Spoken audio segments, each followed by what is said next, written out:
নাকি নাই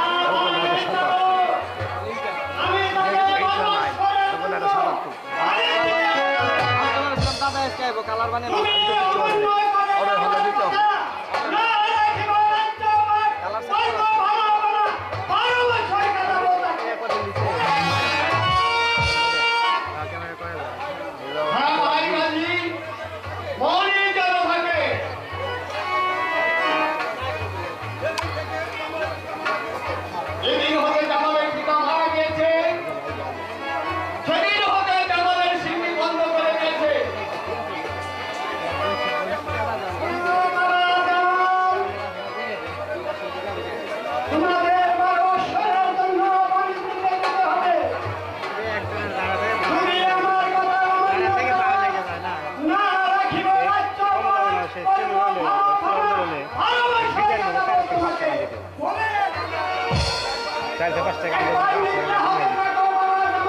মানুষ ঠান্ডা হয়েছে একটা গান খালি কাটে শেষ করে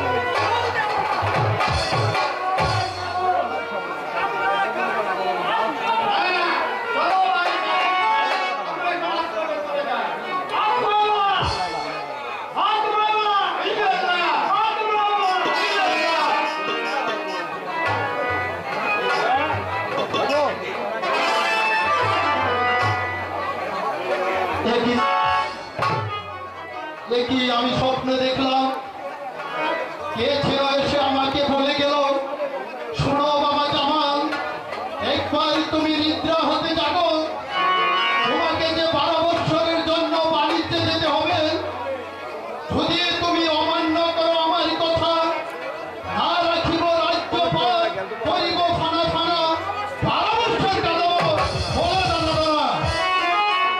আমি স্বয়ং কাঁদিয়ে সে কথাগুলো বলছি। তাহলে কি সত্যি দয়ার কালো গান্ধী ফিরে এসেছিল? সে কি এসে কথাগুলো বলে গেল? না না না, আমার যে আর চিন্তা করার সময় নেই। আমি এখনই যাবো ওই মায়ের কাছে, মায়ের কাছে সমস্ত কথাগুলো বলবো, তারপর মায়ের কাছ থেকে বিদায় নিয়ে আমি 12 বছরের জন্য বাণিজ্যে যাত্রা করবো, বাণিজ্যে যাত্রা করবো। খোদা, একই আমি ঋষিদের শব্দ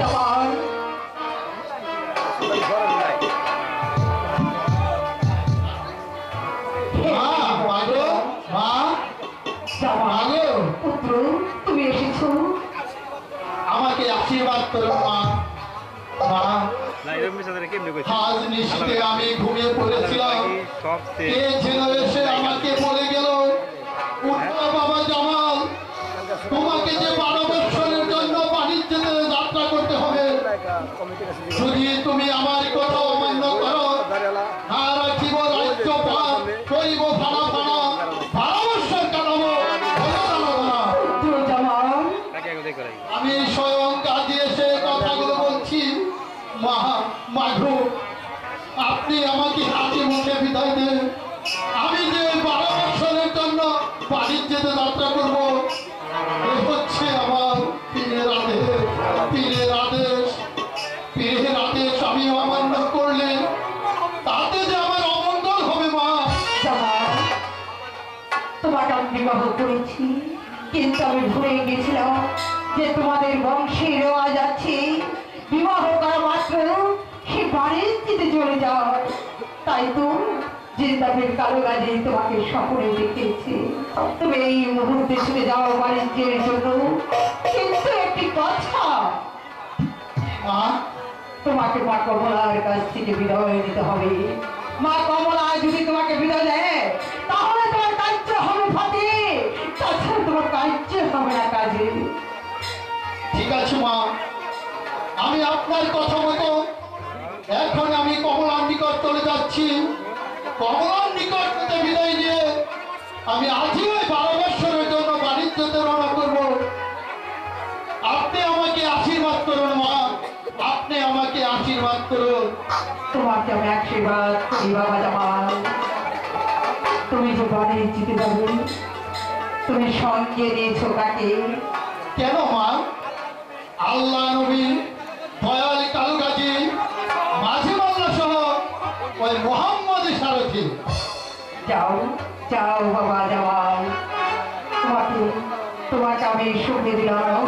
ওই আল্লাহ নবীর হাতে তোমার কার্য ধরে হাত ফসে।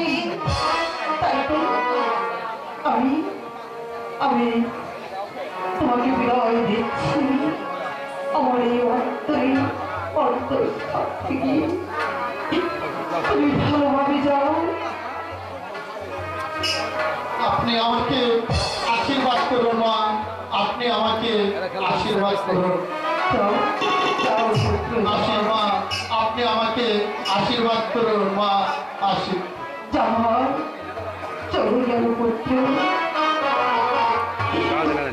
মেঘের বাড়ি খোলা একমাত্র পুত্র জামালকে নিয়ে সুখে ছিল, শান্তিতে ছিল। তুমি তোমার জামালকে নিয়ে গেলে বাড়ি দিতে, তাই তো তোমার কাছে আমি কিছুই চাই না। হে মেঘের বাড়ি খোলা, তুমি আমার জামালের সহায় থেকো, তুমি আমার জামালের সহায় থেকো। কমলা, কমলা, স্বামী স্বামী তুমি একা একা কি করছো কমলা? স্বামী, আপনার কথাই ভাবছি স্বামী। আপনাকে কাছে না পেলে আমার যে কিছুই ভালো লাগে না।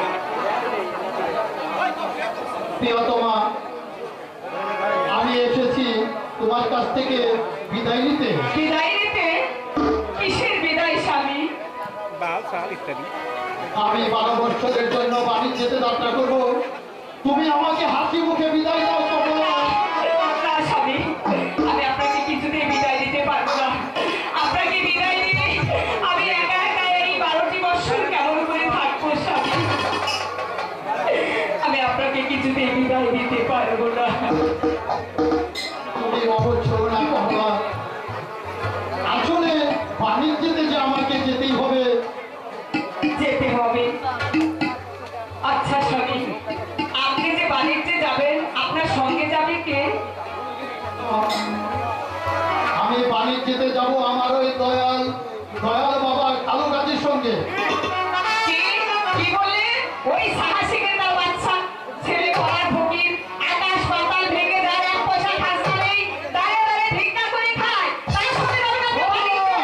না স্বামী।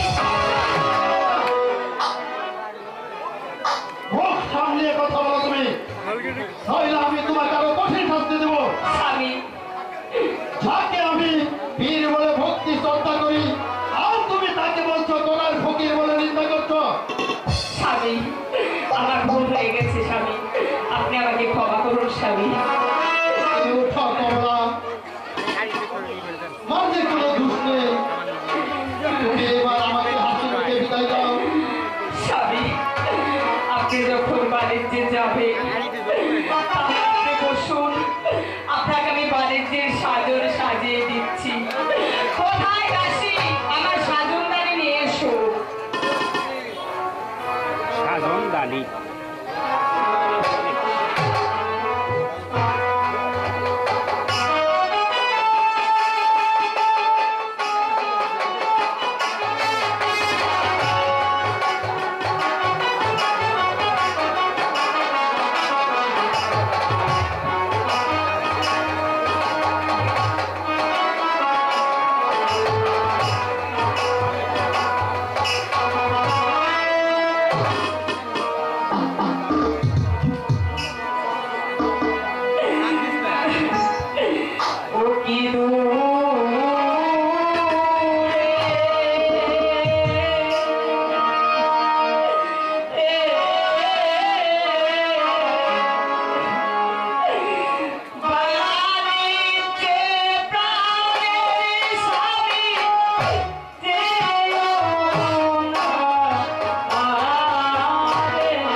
স্বামীর সহায় থেকো খোদা, তুমি আমার স্বামীর সহায় থেকো।